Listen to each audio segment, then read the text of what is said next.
People talk about the West like it was all dust and glory.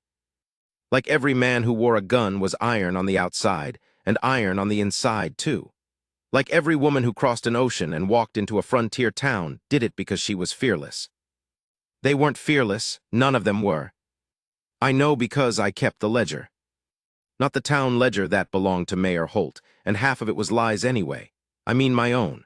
A small, water-stained book I carried in my breast pocket right against my ribs. I wrote down things that mattered. Not dates, not dollar amounts. Things that mattered. The way a man's hands shake when he hasn't eaten in 3 days but still tips his hat to a woman. The way a child laughs before it understands what there is to be afraid of. I wrote down what happened the Christmas Eve. A woman arrived in Caldwell's Crossing with nothing but a hemp sack and 3 words of English. I wrote it because I knew, even standing there in the snow, watching Emmett Greer open his door with a rifle in one hand and the ghost of his dead wife still sitting somewhere behind his eyes. I knew this was the kind of thing people would later say didn't happen. It happened. The snow started around 4 in the afternoon, which meant by the time the stagecoach from Tucson rolled in, the main street of Caldwell's Crossing was already half buried, and the whole town had gone quiet in the way only frontier towns go quiet in winter, not peaceful, but held, like something was pressing down on every roof and every soul underneath it.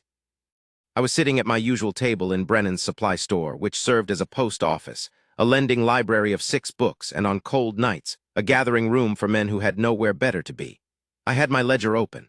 I'd been trying to write down something that happened 3 weeks prior, a dispute between 2 brothers over a water claim that ended in handshakes, which was unusual enough to record, but the words weren't coming.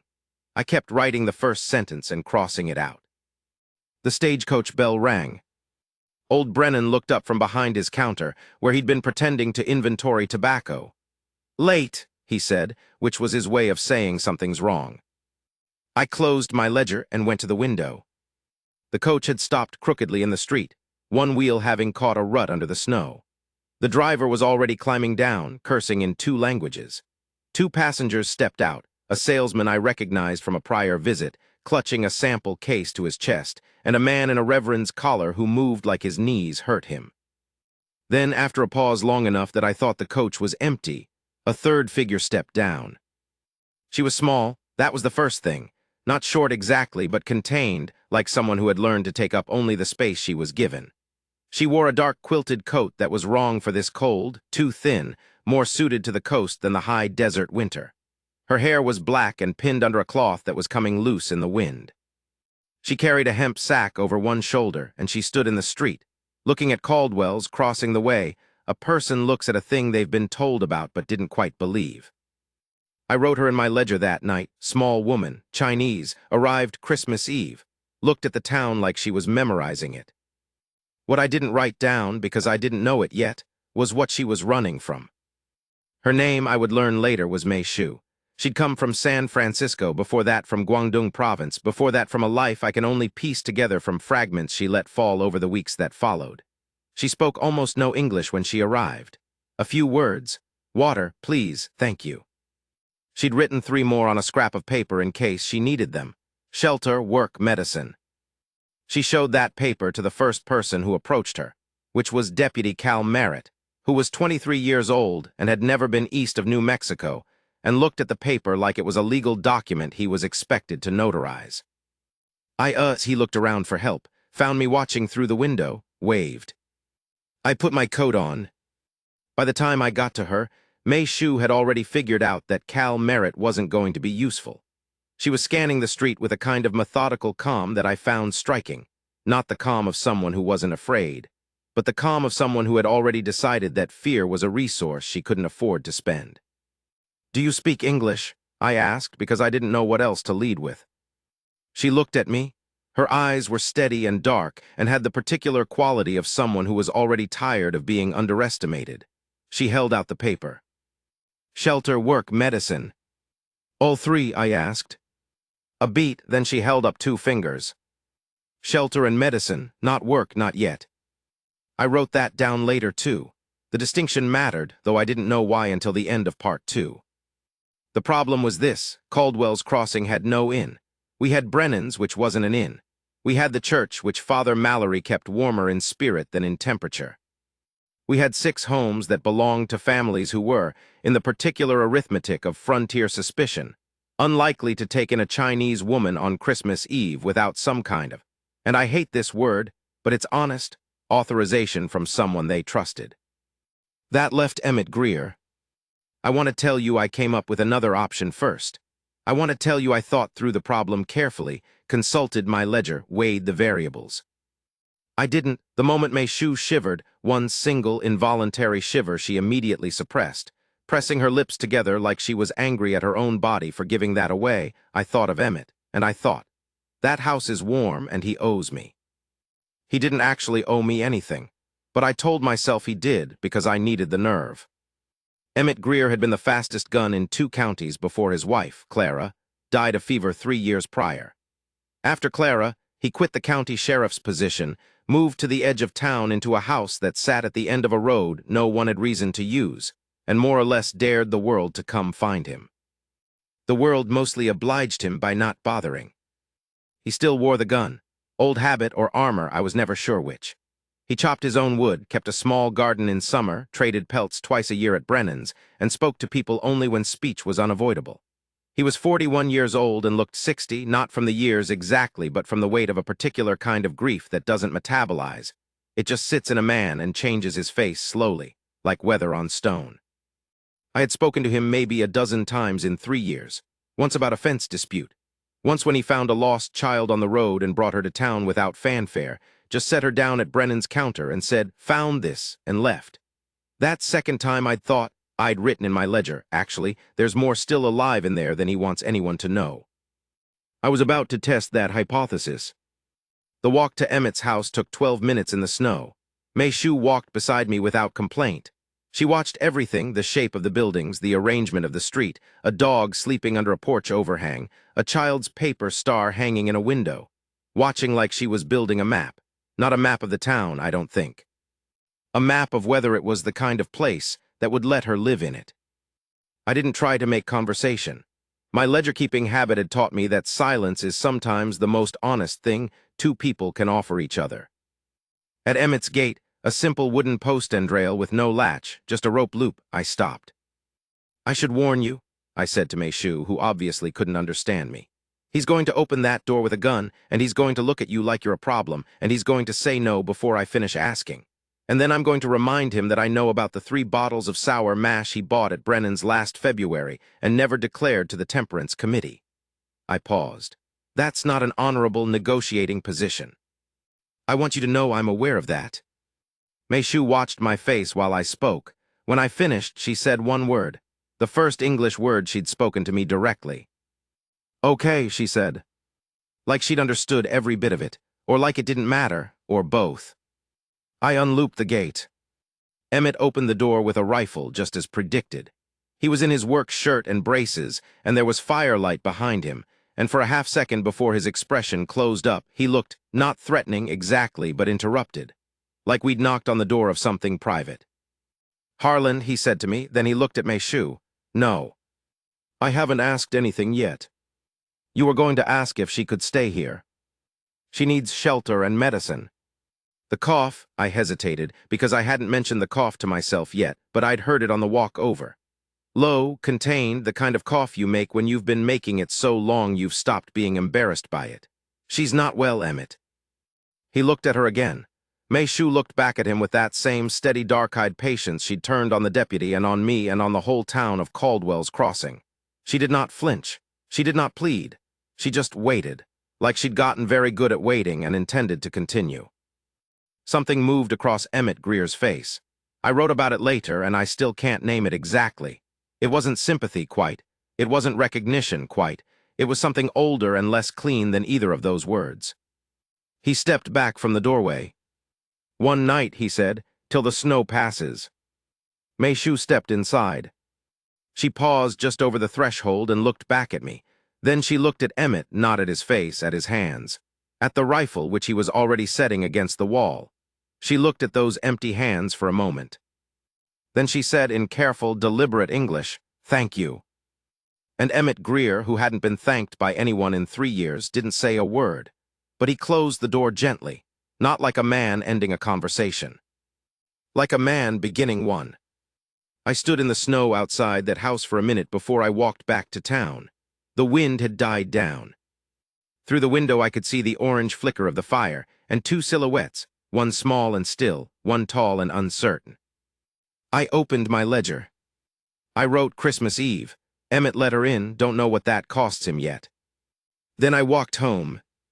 The snow kept falling, soft and indifferent, covering the road to Emmett's house and my own footprints and everything else that had happened that day.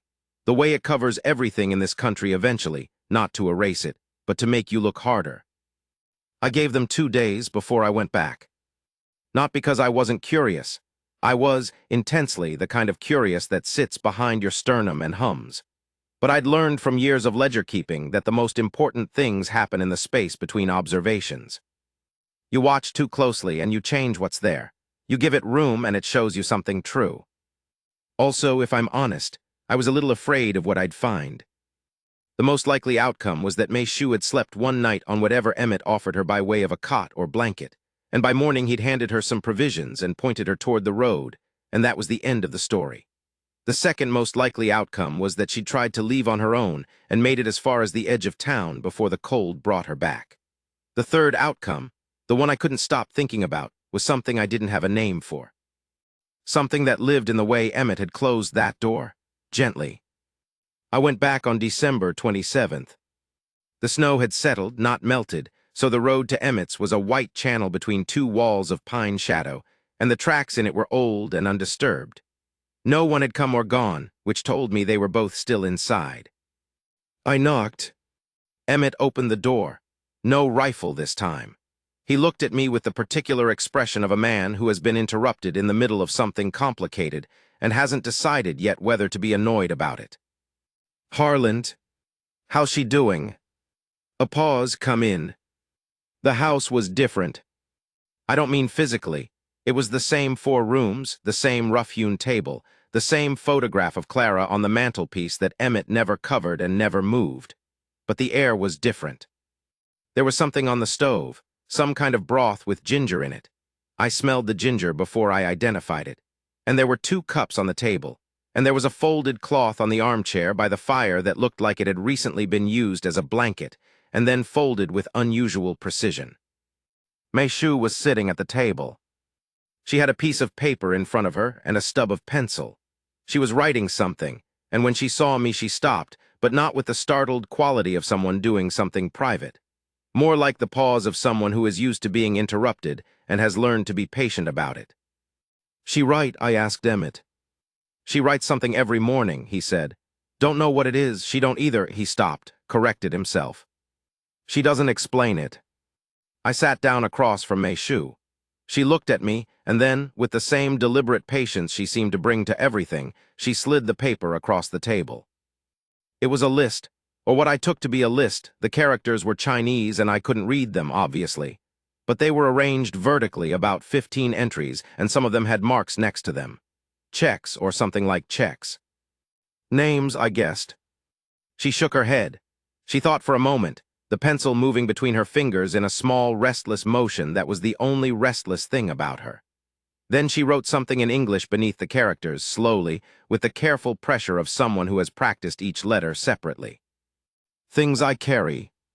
I looked at the list. 15 entries, several checked. "What are the checks?" I asked. She thought about this longer, then she wrote, "Still here." I sat with that for a moment. Emmett put a cup of coffee in front of me without being asked. He was watching the two of us with an expression I couldn't fully parse, something careful, something almost reluctant, like a man watching a door open that he'd spent 3 years keeping shut. "She's better," he said before I could ask. "The cough's better. I had some eucalyptus in the cabinet Clara used to." He stopped. The name sat in the room like a stone dropped in still water. "I had some." "I wrote later." He said Clara's name. First time in 3 years that I've heard it from him. "She stayed." Not because Emmett invited her to stay, exactly. Nothing so direct as that passed between them, at least not in any way I witnessed. She stayed the way water stays in a cupped palm, because the conditions were right, because leaving would require a decision no one made. The snow didn't help, or helped, depending on your position. The road to Tucson was impassable for another 9 days. There was no stagecoach. There was nowhere to go and nothing to do but be in whatever place you already were. I visited every other day, ostensibly to check on them, actually to keep writing in my ledger. I told myself I was recording something important. I wasn't wrong, but I wasn't being entirely honest either. What I was really doing was watching two people learn to live in the same space, and finding it, I want to use the right word here, instructive. Not instructive like a lesson.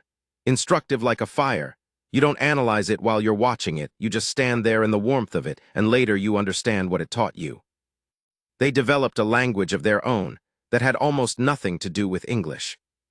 Emmett would point at something and say its name, table, window, axe, saddle, and Mei Shu would repeat it, once quietly the way you'd accept something being offered to you. She rarely forgot. She sometimes repeated words to herself later, when she thought no one was listening, the sounds moving silently on her lips. She taught him nothing in return at first. Then one morning I arrived to find Emmett standing at the stove while Mei Shu stood behind him, correcting the way he was holding a ladle, and the correction was, more gently. She took his hand, both hands actually, closed her fingers briefly around his knuckles, and adjusted the angle of his grip on the ladle. Then she let go and stepped back.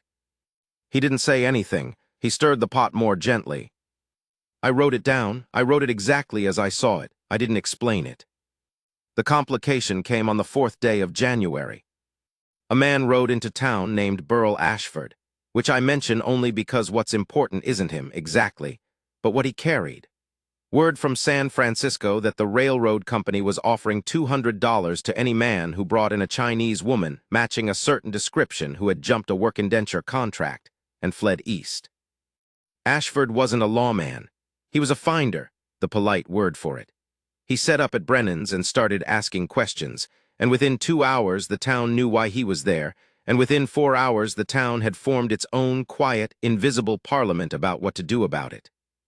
I say parliament because that's what it was, not a meeting, not a vote, but the 100 small decisions people make in the way they angle their bodies, what they say and what they don't, the way old Brennan suddenly couldn't remember whether a Chinese woman had arrived on the Christmas Eve coach, and Deputy Cal Merritt, who had actually helped her, looked at his boots when Ashford asked him directly and said, "Couldn't rightly say." I sat in the corner with my ledger closed in my lap and thought about the $200, which was more money than I'd seen in a year. And then I thought about the list, things I carry, still here, and then I thought about what I was going to do. I went to Emmett's house. He was splitting wood out front when I arrived. He saw my face and stopped splitting. "Someone's looking for her," I said. He set the axe head down in the snow. He didn't ask who or why. He looked at his house, at the smoke rising from his chimney, at the square of warm light in the window where I could just barely see Mei Shu's silhouette at the table. "How long?" he said. "He'll be back on the road in 2-3 days, I'd guess, if he doesn't find what he's looking for." Emmett looked at the axe handle in his hand.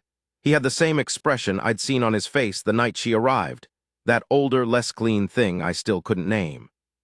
"She know?" he asked. "Not yet." He picked up the axe, split another log. "Then we've got 2 days," he said. He said we. I opened my ledger and wrote that word down. Just that word underlined. We. Inside the house I told her, or tried to. It took longer than it should have because my English and her English were not yet the same English, and what I needed to communicate was something that didn't translate cleanly into simple words. A man is looking for you. You are in danger. People in this town are deciding whether to protect you. I wrote the key words on paper. She read them. She was quiet for a long time, long enough that the fire shifted and settled and the room changed light. Then she got up and went to the window and looked out at Emmett, who was still splitting wood in the fading afternoon. She watched him for a moment with an expression I had not seen on her face before, not the patient, contained, waiting expression, not the methodical assessment, something rower. Something that had calculation in it, yes, but also something underneath the calculation, something tired and almost heartbroken. She turned from the window. She picked up her hemp sack from the corner where it had lived, untouched, for 12 days. She held it in both hands and looked at it. Then she set it back down. "No," she said, the first full sentence I'd heard her form in English. "I don't go." Not I won't go, not I can't go. I don't go. Like it had already been decided, not in defiance, not in desperation. In the simple, exhausted certainty of a woman who had run as far as she intended to run, and had arrived at the place where she was going to make her stand, whatever that cost. I looked at her, she looked at me. I wrote later, she decided, before she even asked if there was a choice. That evening, Emmett came inside and they sat at the table across from each other and had a conversation conducted entirely without words. He moved things, the coffee cups, the lantern, the plate from dinner, and she moved them back. He pointed at the door. She shook her head. He put both hands flat on the table, which I took to mean understand the risk. She covered one of his hands with both of hers briefly for just a second and then took her hands back. I was not there for this. Emmett told me about it later, haltingly, in the way men like him describe things they don't have language for. He said, "She put her hands on mine, and I don't know what that meant, but I understood it." I said, "What did you understand?" He thought about it for a long time, long enough that I almost wrote down he didn't answer. Then he said, "That she wasn't afraid of me, that I could help her or not, and either way she'd made her choice, and the choice had nothing to do with me being able to protect her." He paused. I don't know when anyone last trusted me like that. I wrote all of it down, every word. Burl Ashford stayed in Caldwell's Crossing for 3 days. He was not a stupid man. He was thorough, methodical, with the patience of someone being paid enough to be patient. He worked through the townspeople one by one, not pressing, just asking, in the way a man can ask things when he holds a $200 incentive in one hand and a legally ambiguous authority in the other. He found nothing. Not because people lied to him, exactly. Most of them just didn't know anything useful or positioned themselves that way. Brennan didn't remember. Cal Merritt's memory remained impaired. The Reverend was occupied with spiritual matters. The salesman from the Christmas Eve coach had moved on the morning after Christmas and wasn't available for interview. I was available. He found me at Brennan's on the second day, which was a Tuesday, and I remember the slant of the winter light through the window and the particular smell of Brennan's, tobacco and cedar, and the faint metallic cold of the iron stove. Because I had the sense that what happened in the next 5 minutes would go into the ledger and stay there. "You the ledger man?" Ashford said. He wasn't hostile, just direct, the way people are when they're working.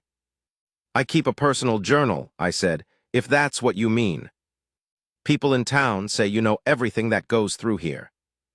People in town overestimate the interest of my habits." He sat across from me. He was maybe 45, weathered, with kind eyes that were doing work they'd been hired to do. "Chinese woman," he said.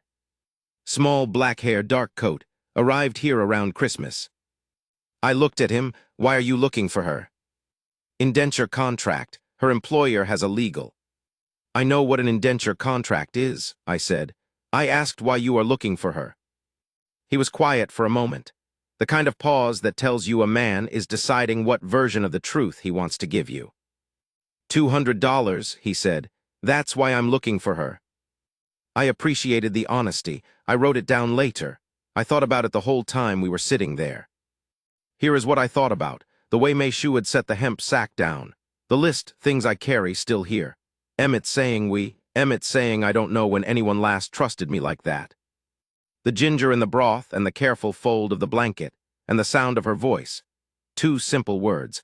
I don't go carrying the whole history of every decision she'd made to arrive in this specific chair, in this specific house, in this specific town, on the edge of a winter that could have killed her. I looked at Ashford. "I couldn't rightly say," I told him. He held my eyes for a moment. Then he nodded slowly, the way a man nods when he gets an answer he already expected. He stood up, put his hat on, and walked out of Brennan's without another word. I opened my ledger and sat there with my pen over the page, and didn't write anything for a long time. He left on Thursday morning. No announcement, no confrontation, no dramatic departure. He simply wasn't at Brennan's when I arrived, and the stable hand told me his horse was gone before sunrise. The road south was clear enough by then, the snow compacted into gray-white ridges. I went to Emmett's. They both knew before I said anything. Maybe they'd heard the horse, or maybe they'd simply been waiting and had learned over these 2 weeks to read the quality of the waiting. Emmett was at the window when I came through the gate. Mei Shu was at the table with her list. He's gone, I said. Emmett let out a breath. One breath, that was all. Mei Shu put her pencil down. She picked up the paper with the list on it, looked at it for a moment, and then made one more mark beside one of the characters near the bottom. Still here. What happened after that was slower, quieter, and harder to describe, the way most important things are. Mei Shu did not leave. Not in January, not in February. By March, she had learned enough English to have a simple conversation, the kind where you circle around the things you actually want to say and sometimes arrive at them sideways. By April, she was helping Emmett with the spring garden, and if you walked past the house in the early morning, you might hear them arguing about where to plant the onions, which was an argument conducted in two languages simultaneously and settled, from what I observed, mostly in her favor. The town adjusted. Towns do when they have to. Some people were uncomfortable and stayed that way. Some people decided it wasn't their business. Old Brennan started putting aside a particular kind of rice she'd asked about, ordering it in from Tucson at no small trouble, and never once mentioned that he'd done it. I visited less frequently, not because things were less interesting, but because I felt increasingly that my presence was a kind of documentation of something that didn't need to be documented anymore. It had become ordinary. Not in the diminished sense, but in the true sense. It had become part of the ordinary world. It had taken root. There was one last thing I need to record. It happened in April, the second week, a Sunday afternoon. I came by to drop off some seed Emmett had ordered, and I found him alone in the front room. No, not alone. He was standing at the mantelpiece, and he had Clara's photograph in his hands, and he was looking at it. He heard me come in and didn't turn around. She asked me about Clara, he said. I waited. Pointed at the photograph one day, asked, he paused. Asked if she was good, if Clara was a good person. What did you say? I said she was. He set the photograph back on the mantelpiece with the same careful gentleness Mei Shu had used on his hands at the stove. I said she was the best person I knew. He turned around. He looked like a man who had put something down that he'd been carrying for a long time. Not like he'd let it go. Like he'd found a place to set it that felt right. Mei Shu said, good. She would be happy you are not alone. He said it quietly, the way you say something that has changed you in a way you haven't fully measured yet. I opened my ledger. I started writing. He watched me write and didn't ask what I was putting down. I walked home that evening through the same road I'd walked on Christmas Eve, the road to Emmett's house and back, the one that used to have no reason for anyone to use it. The spring was beginning to show itself in the way spring does in the high desert, not soft, not gentle, but insistent, pushing through the last of the cold with a kind of stubborn authority. I stopped at the edge of town, where the road joined the main street, and looked back at the smoke rising from Emmett's chimney. I thought about what I'd written in the ledger on Christmas Eve. Emmett let her in, don't know what that costs him yet. I think I knew now. It hadn't cost him anything. It had I'm looking for the right word, and the right word is returned. Something that had been locked away behind 3 years of grief and silence, and the gun he wore as armor, and the road no one had reason to use, it had returned. Not fully, not neatly, not in a way I could summarize and put a date on in my ledger. But returned. I opened the ledger. I looked at all the entries from Christmas Eve forward. The small details, the 2 cups on the table, the hemp sack set down, the word we underlined, the list with its checked entries, the careful fold of a blanket, a man saying Clara was the best person I knew in the tone of someone who has finally said it to the right silence. I wrote one final entry for this chapter of the ledger. April Road to Emmett's has tracks in it now, different people going different directions. The smoke from the chimney goes up straight today, no wind. Then I closed the book. There are things you write down to remember. And there are things that write themselves into you, into the particular texture of who you are after them, so that you carry them the way Mei Shu carries her list, not as weight exactly, but as inventory.